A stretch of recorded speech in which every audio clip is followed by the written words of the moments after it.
in our cyber security and forensic part 1. We already discussed common web applications profiling with Oracle Application Server, BroadVisions, PeopleSoft, Lotus Domino and WebSphere. Now इन सभी Oracle application server को देखिए या फिर किसी भी चीज को देखिए, उसकी URL को आपको समझना चाहिए. URL समझना इंपॉर्टेंट है एवरी टाइम. अगर yes please. Okay, so we are talk about common web applications profiling that we already discussed in previous sessions.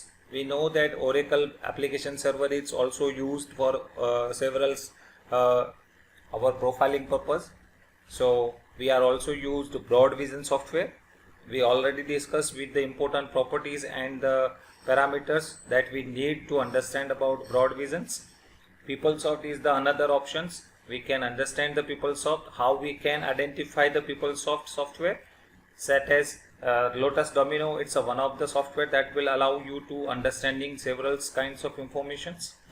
And WebSphere, that is the developed by IBM, and that is also important software that is used for common applications profiling purpose. Now journal measure counter, that means when you are going to do anything, you should understand what we have to do and what we have to not to do. So this is the cautionary steps. Then when you are going to use with X, you should careful. You should careful. So most of the information leakage, आपको मालूम है कि most of the information leakage होती है और वो भी होती है at the server and.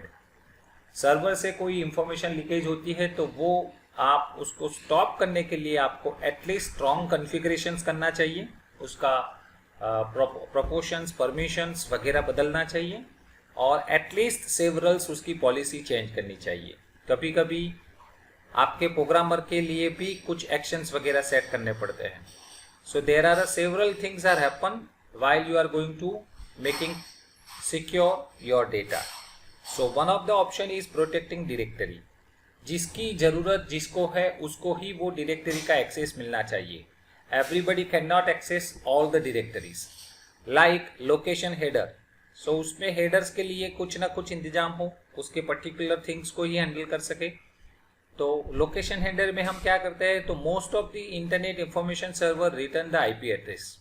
Instead of IP address we are providing only and only few of the things that can not be possible to derive the important और sensitive information. So location header को hide कराना चाहिए या फिर उसको replace कर देना चाहिए या फिर उसको मैपिंग करना चाहिए. Like this you may see here the example is directory structures.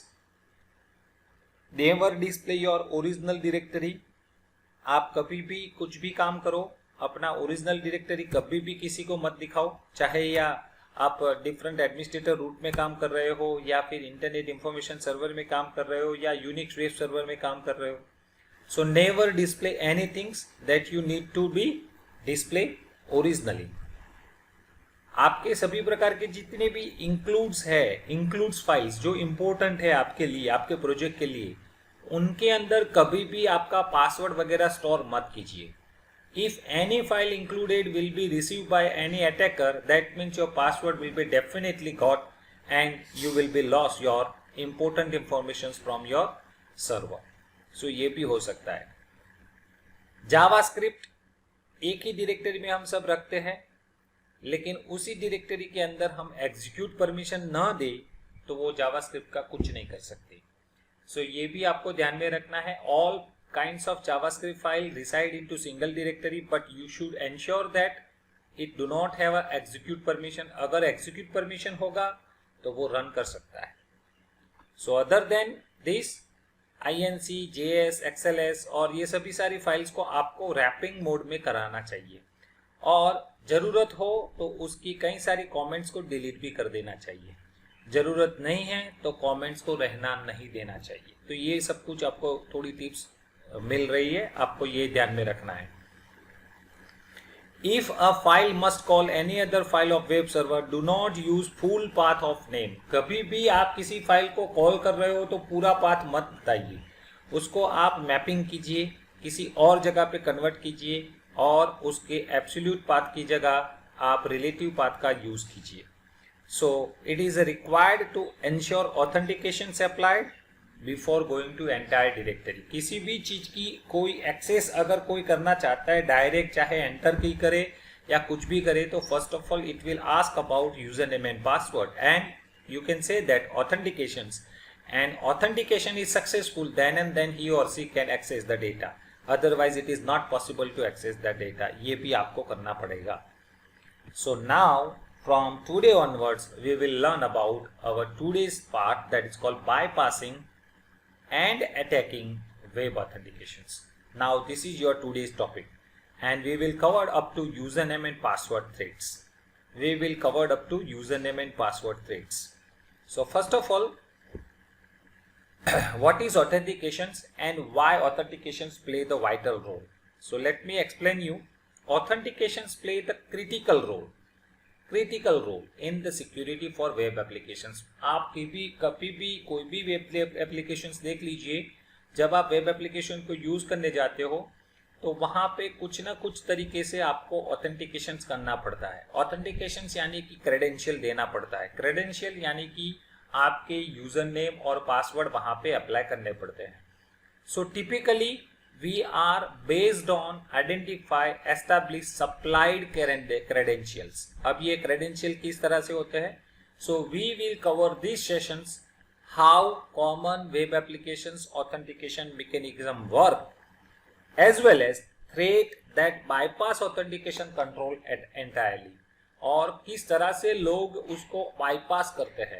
bypass करना, that means you are going to get some hints or some leakage item that you can enter into the system with existing username and password or newly created username and passwords. So this is the way that you are going to enter into the system. Bypass authentications control. Now, most of the time we are threats. Following types of authentications prevalent or common things may be happen, that is username and password. Every websites, even if you are used any kinds of web applications or mobile applications, then you should ask about what is your username, what is your password. If you are going to provide valid username and password, then and then you can enter the system. Second things, another part is stronger authentications. People are making some more stronger. For example, OTP based authentications. For example, email based authentications. For example, token based authentications. For example, digital certificate based authentications, like that. And third part, that is called authentication service. So using authentication service, you can make it more powerful authentication threats also. Now, because of simplicity, the first part is called username and password. It is a very common things for authentications on the web applications like this. You are just providing your username, you are just typing your password. If it is matched with your existing database records, then you can log in. Otherwise, you can create your new username passwords with the registration process and try to complete to enter the system. This is the common things that people are going to enter into the system. But what will happen if username and password needs to be threats? So what will happen? There are numerous ways to implement basic username and password authentications. People के पास, हमारे पास, developer के पास, programmer के पास कई तरीके हैं उसको ये जो यूजर नेम पासवर्ड को चुराने के लिए, यूजर नेम पासवर्ड को बाईपासिंग करने के लिए lots of. So that is the first method, that is called user name enumeration. Please understand, user name enumerations. Second is password guessing and airdropping. Please understand, ये जो user name and password है जिसके उसको attack करने के लिए तीन तरीके यहाँ पे बताए गए हैं. यूजर नेम एन्यूमरेशन, पासवर्ड गेसिंग और एव्सड्रॉपिंग. ये जो एव्सड्रॉपिंग है, पासवर्ड गेसिंग है और यूजर नेम एन्यूमरेशन से, ये तीन प्रकार की चीज हम अभी डिस्कस करने वाले हैं. और we will see attacks types and which common authentication protections or protocols are vulnerable for them. ये तीनों चीज को हम समझने वाले हैं। Please understand, user name password को थ्रेड्स करने के लिए हम क्या कर सकते हैं? User name enumerations, password guessing and eavesdropping. Now first part, enumerations, यानी कि यूजर नेम को हम किस तरह से उसको गेट कर सकते हैं, किस तरह से उसको एन्यूमरेट कर सकते हैं। So user name enumerations is primarily used to greater efficiency to password guessing attack. This is also called password guessing attack. You are going to guess some password based on some informations. Yes, this approach avoiding wasting of time on failed attempt using password for user who does not exist. Yes, ये ध्यान में रखिएगा कि ये तरीका जो अपना सकते हो वो अपना ही सकते हो, ऐसा नहीं है कि नहीं अपना सकते। लेकिन अगर किसी का यूजर का नाम एग्जिस्ट ही नहीं है, a user who does not exist, यानी कि कोई ऐसा यूजर ही नहीं है, तो आप उसका पासवर्ड गेस करने के लिए टाइम वेस्ट मत करो। सो avoid wasting of time on fail attempt. ऐसा मत कीजिए कि ये यूजर अवेलेबल ही नहीं है और उसका आप पासवर्ड ढूंढने जा रहे हो। So do not do that. For example, if you determine there is a no user name Alice, ऐसा नाम का कोई यूजर नेम ही नहीं है, so why we are wasting? So no point in wasting time to guess the Alice password. तो Alice नाम का यूजर का पासवर्ड ढूंढने में हमारा टाइम वेस्ट मत कीजिए। So there are some examples of functionalities often for web application that allow you to determine user name. अब किसी का यूजर नेम ढूंढना है तो किस तरह से हम ढूंढ सकते हैं? लेट अस सी किस तरह से ढूंढ सकते हैं। Number 1, profiling result. Yes, we know that there are two kinds of profiling. One, it is called applications profiling. Second, called infrastructures profiling. So from that, you have to identify eminent users informations within a website, or you can say that source code or comments. यहाँ से आपको कभी कभी user name मिल जाता है। You have to identify some informations within your website. जो website पे attack करना चाहते हो उस वेबसाइट्स का सोर्स कोड आपको समझना चाहिए या फिर उनकी कमेंट समझनी चाहिए। तो कभी कभी वहां से भी आपको वहां से इंपॉर्टेंट यूजर नेम मिल जाते हैं। स्मार्ट अटैकर, जो लोग स्मार्ट अटैकर होते हैं वो always review their profiling data, यानी कि ये जो वेबसाइट होती है उनका प्रोफाइलिंग डेटा रिव्यू जरूर करते हैं और कभी कभी रिच सोर्स कोड वहां से मिल जाते हैं। दूसरा तरीका यह है कि we should understand the common website structures. उसकी वेबसाइट का स्ट्रक्चर समझना चाहिए। Because of most of the time the directory name after the user that service provider commonly employ the host customers web content, यानी कि most of the web server जो होते हैं वो उसके सर्विस के नाम के पीछे उनका यूजर का नाम लगाते हैं। जैसे कि यहाँ पे आप देख रहे हो ये वेबसाइट्स का नाम है /tilde लगाकर किसी यूजर का नाम लगा दिया है।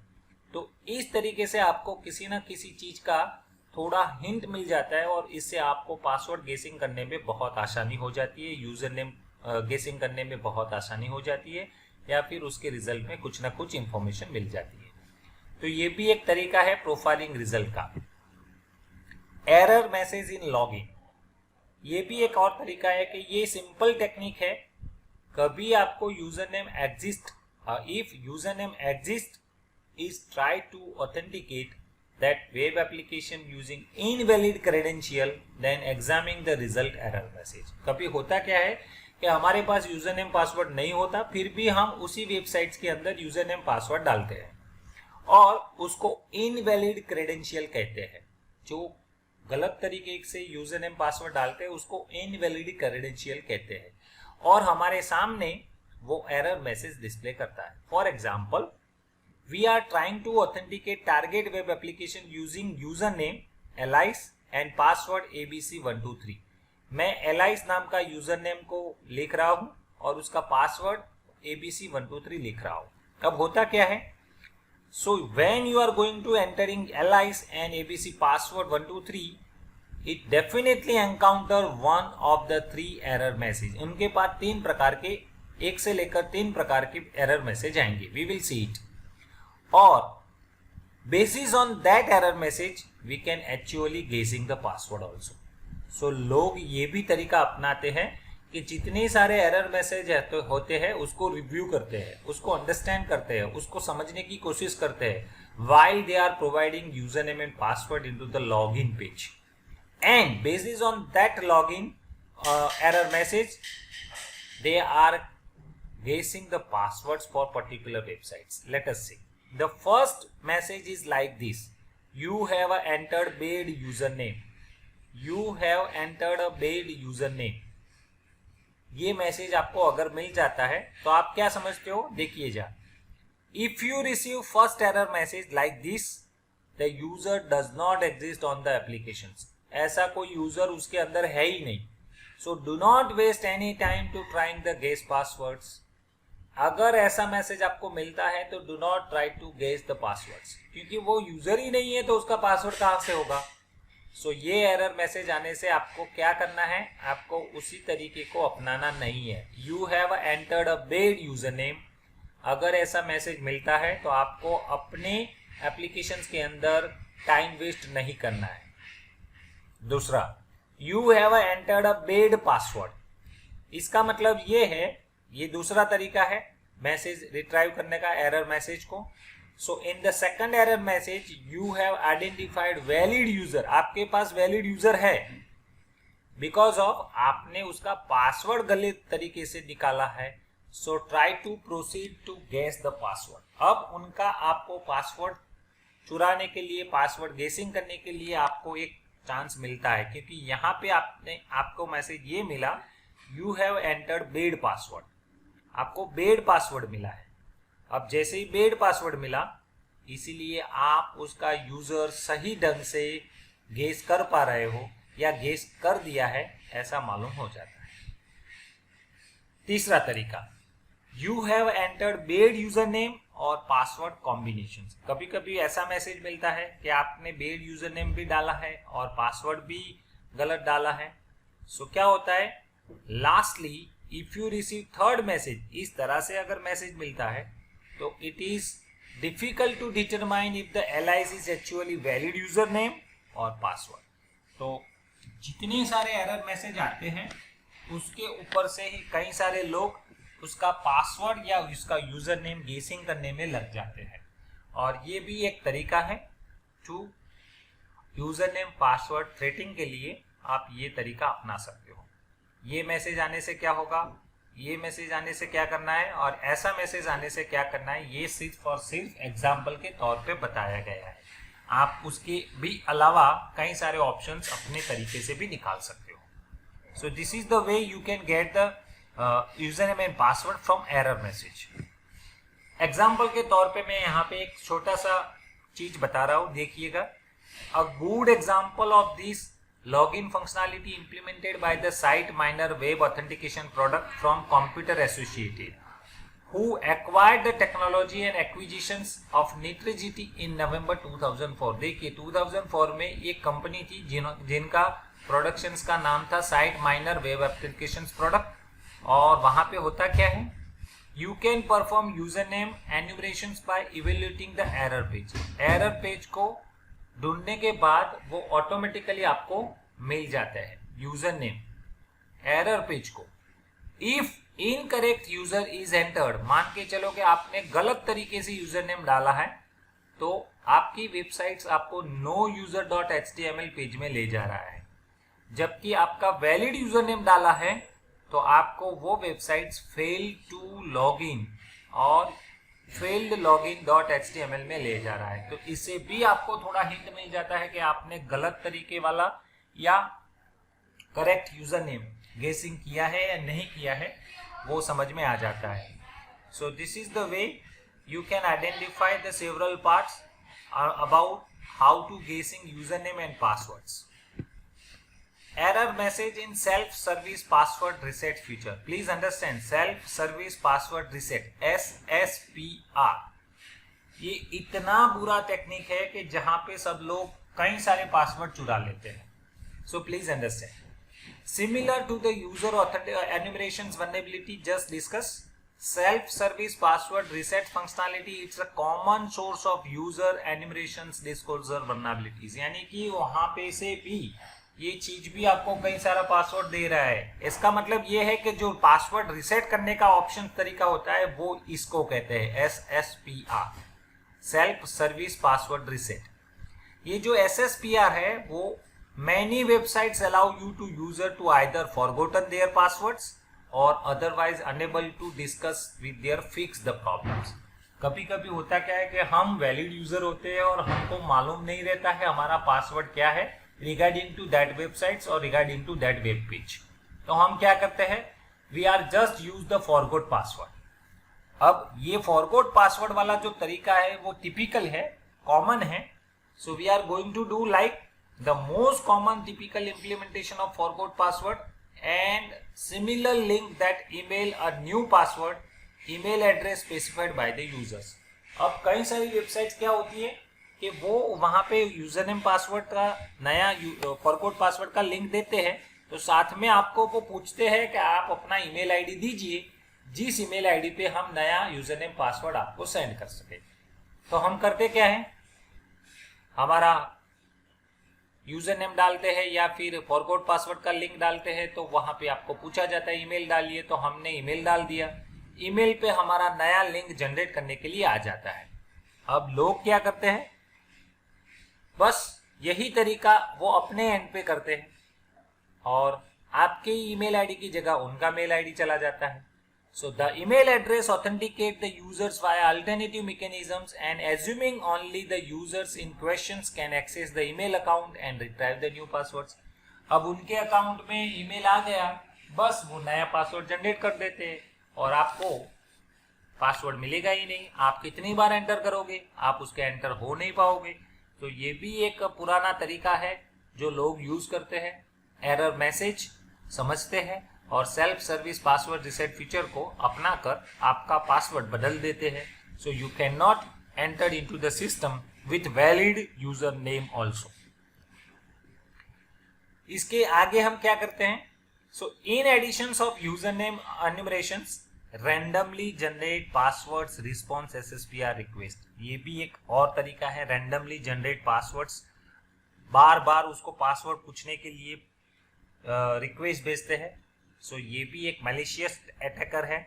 Might be create script to request a new password for each user name. ये भी एक और तरीका है जो आपको हर एक बार जैसे ही सिस्टम के अंदर एंटर होने जाते हो वहां पे हर एक बार आपको पासवर्ड पूछा जाता है और पासवर्ड अगर आप रिपीटेड में नहीं देते तो वो आपको एंटर नहीं होने देते। सो ये तरीका है। If the requested are repeated frequently enough, अगर आपने फ्रिक्वेंटली इनफ में नहीं किया है तो flood the target user name account with email containing a new password. इतना सारा मेल आ जाता है कि आपका ये news create generate a new password और it never allowing user to for the new password to authenticate against the applications. और ये एक प्रकार का डेनियल ऑफ सर्विसेज अटैक आपके ऊपर हो जाता है। सो आपको ये भी ध्यान में रखना है कि आप बार बार फॉरगोट पासवर्ड का यूज करते हो तो उससे भी कोई लिंक ऐसा जनरेट ना हो जाए जिसके कारण बाकी सब उसका यूज करें। कभी कभी रजिस्ट्रेशन प्रोसेस भी आपको बहुत सारी हेल्प करती है। So many of the websites allow you to select own user name. आप अपनी तरीके से यूजर नेम बना सकते हो और this is another things where determine the users name. Probably सब लोग अपना यूजर नेम बनाकर यूजर नेम देते वक्त यानी कि रजिस्ट्रेशन के प्रोसेस के वक्त you are going to select user name of another user who already exist, ऐसा आपको मैसेज मिलता है। सो इससे भी कई सारी हिंट मिल जाती है कि ऐसे ऐसे लोग हैं जो इस सिस्टम में यूजर नेम रखकर बैठे हैं और वो यूजर नेम आप अपनी तरीके से उसको नेक्स्ट मोड में यूज कर सकते हो। तो ये भी एक रजिस्ट्रेशन प्रोसेस के वक्त जो चीज आपको एग्जिस्टिंग मिल जाती है उसको आप गेसिंग लगाकर यूजर नेम ले लेते हो और बाद में उसका पासवर्ड गेसिंग का प्रोसेस स्टार्ट कर देते हैं। सो ये भी एक तरीका है। यूजर नेम जो आप चूज करते हो वो फॉलो करते हो एप्लीकेशंस के गाइडलाइंस और कभी कभी वो अलाउ नहीं करता इनवैलिड कैरेक्टर और वगैरह को, लेकिन if it is exist then it will ask about already registered। so ये भी है सो हम करते क्या है, most of the peoples are oftenly use the user name based on their real name. जैसे कि जॉल स्कैम्बरी में उन्होंने जॉयल लिखा, जॉयल एस लिखा, जॉयल स्कैम्बरी लिखा, ऐसे ऐसे नाम वो बनाकर यूज करते हैं।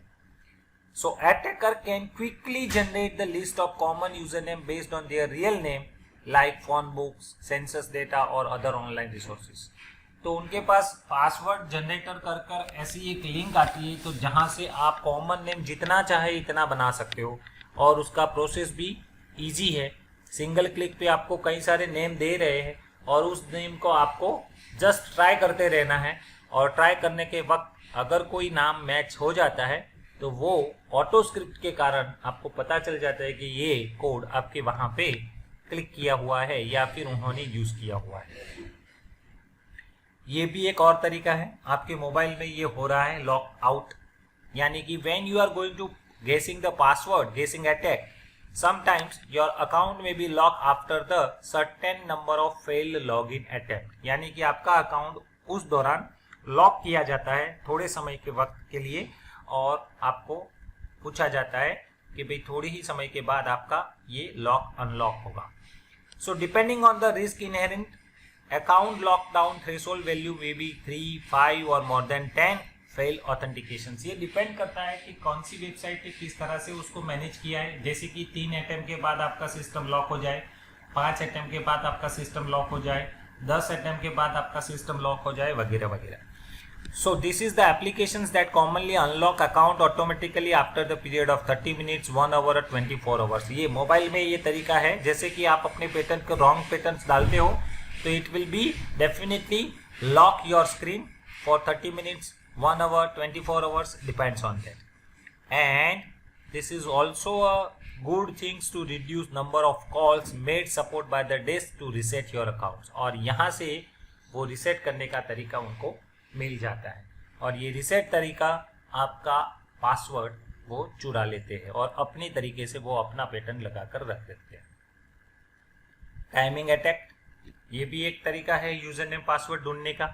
टाइमिंग अटैक है क्या, अगर ऊपर के सभी प्रकार के चीज काम में ना आए तो टाइमिंग अटैक में be a last type of resort that you can do with that. If you can't enumerate user name from error message, registration process, password changes, then try to calculate time that takes for the error message appear for a bad password versus bad user name. आपको उसका time देखना है, कौन से समय में वो display हुआ, कहाँ तक डिस्प्ले हुआ, कौन से बेड यूजर में हुआ, कौन से बेड यूजर ने पासवर्ड में हुआ।